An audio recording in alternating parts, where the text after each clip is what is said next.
जय हिंद मित्रांनो, मी सागर शिंदे आणि आपण पाहतात सागर शिंदे टॉक. या व्हिडिओला लाईक करा, चॅनलला सबस्क्राईब करा आणि बेल आयकॉन दाबायला विसरू नका.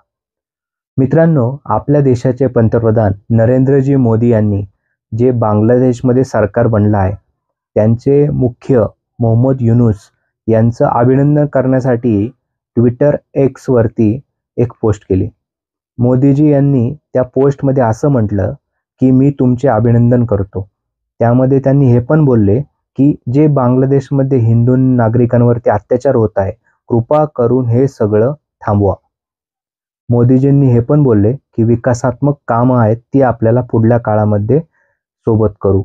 आणि त्यांच्या सोशल मीडियावरती म्हणजे मोहम्मद युनूसच्या यांनी मीडियावरती एक बाईट दिलेली आहे, ऐकली.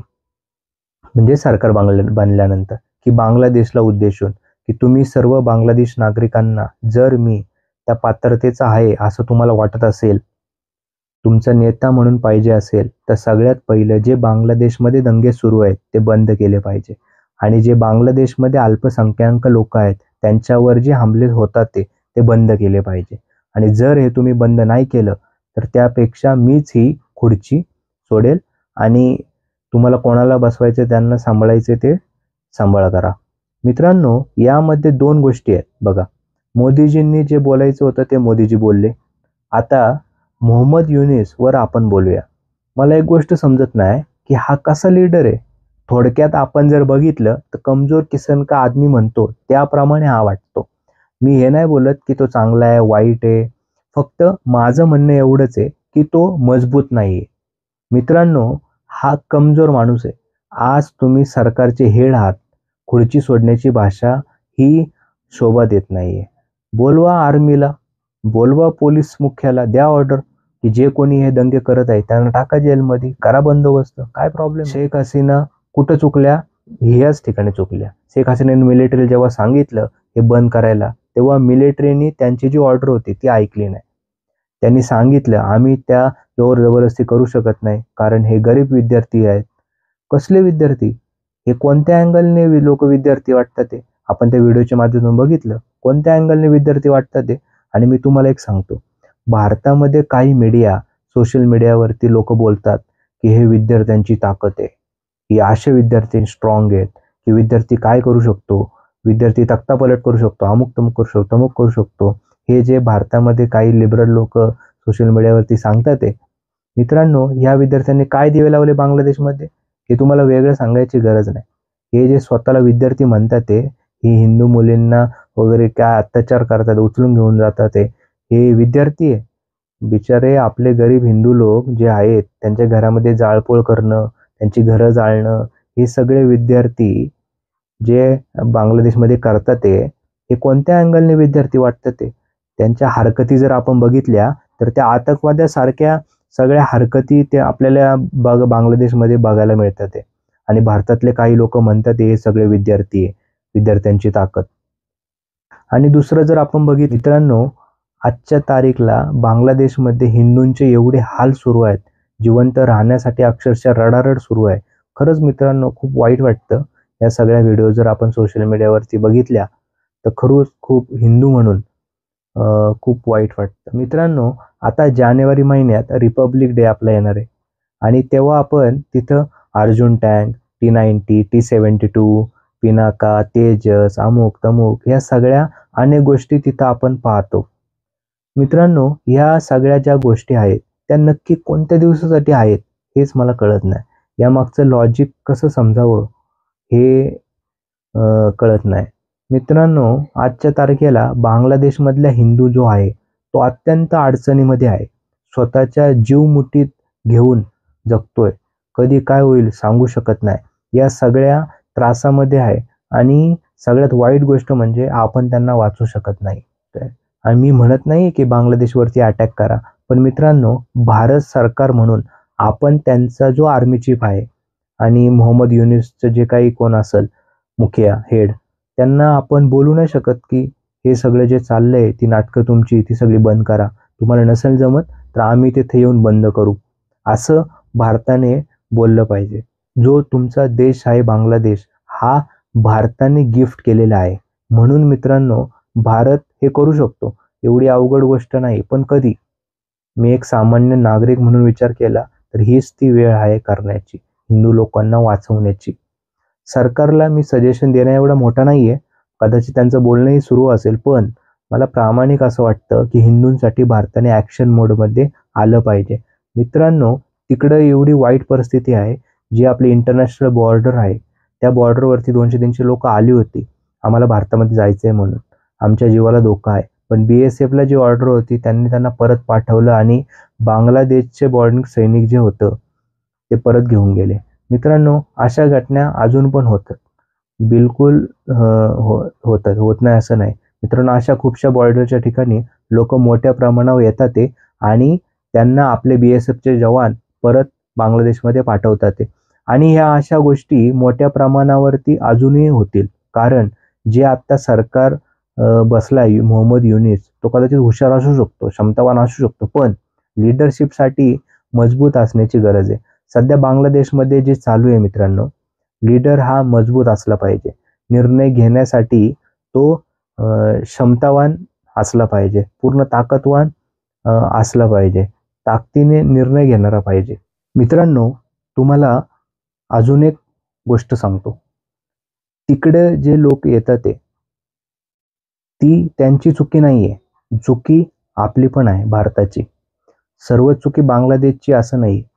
मित्रांनो, CAA जो कायदा बनवला आपण, नक्कीच फायदेशीर आहे, त्यात नो डाऊट. पण आत्ताच्या पॉलिसीप्रमाणे जो बनलाय तो अक्षरशः युजलेस आहे असं मला वाटतं.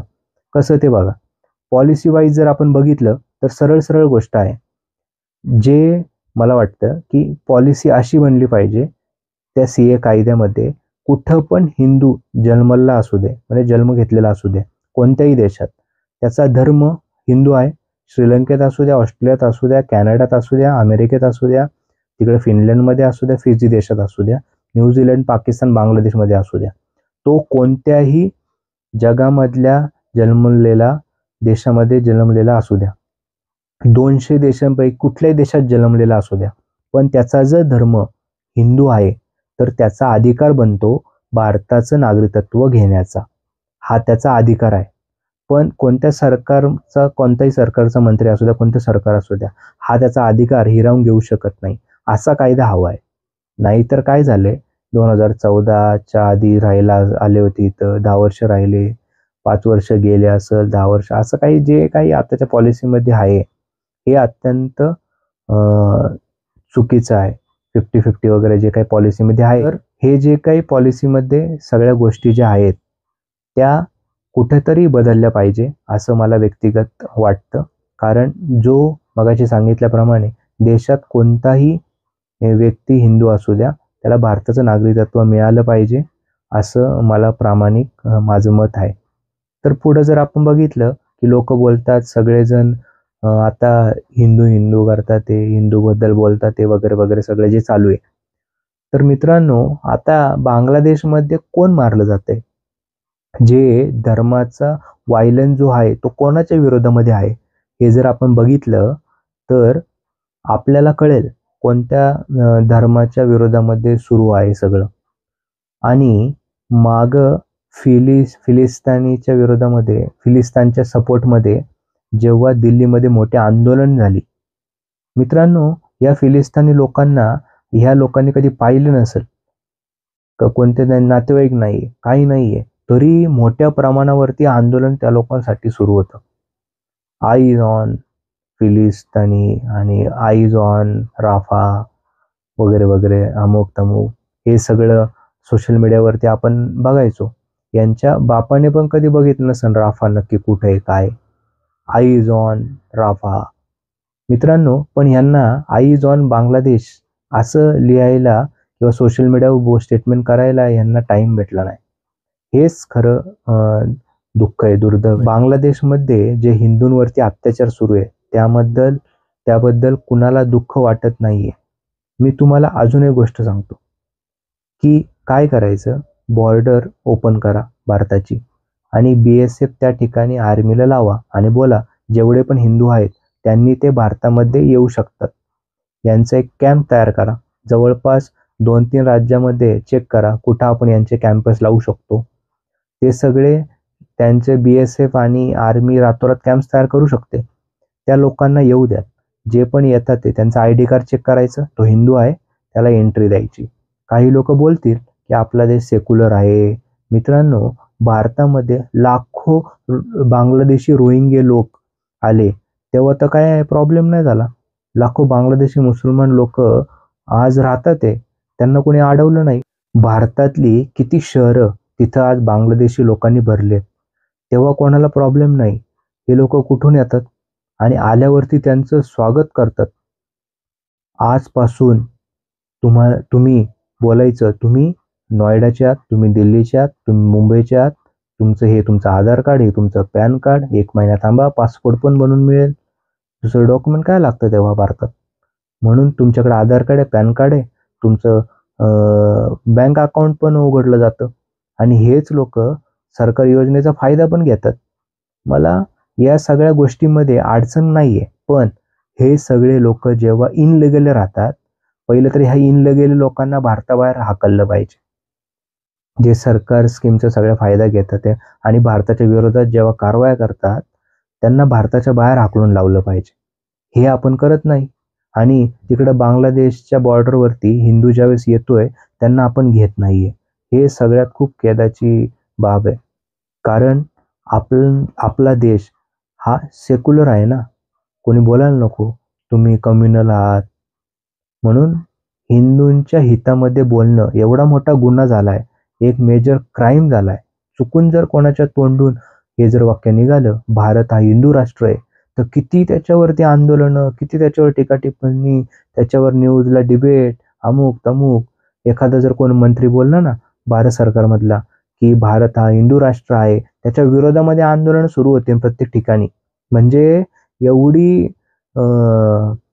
एवढी एलर्जी हिंदूंबद्दलची आहे. आणि आपण जर बघितलं जगामध्ये 57 देश हे इस्लाम देश म्हणून आहेत सांगतात.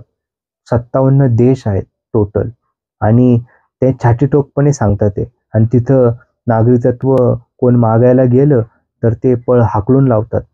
हे सगळे नियम फक्त हिंदूंना आहे. यासाठी तुम्हाला सांगतोय, आपलं कर्तव्य आहे की बांगलादेशमधल्या हिंदूंना वाचवण्याचं आणि भारत सरकारचं हे काम आहे की त्यांना वाचवलं पाहिजे, भारतामध्ये घेऊन आलं पाहिजे. किती असतील ते? 1 करोड असतील. मित्रांनो, 1 करोड लोकांना भारत आरामशीर सांभाळू शकतो. मित्रांनो, BNP नावाची एक तिथं छोटी लोकल पार्टी आहे.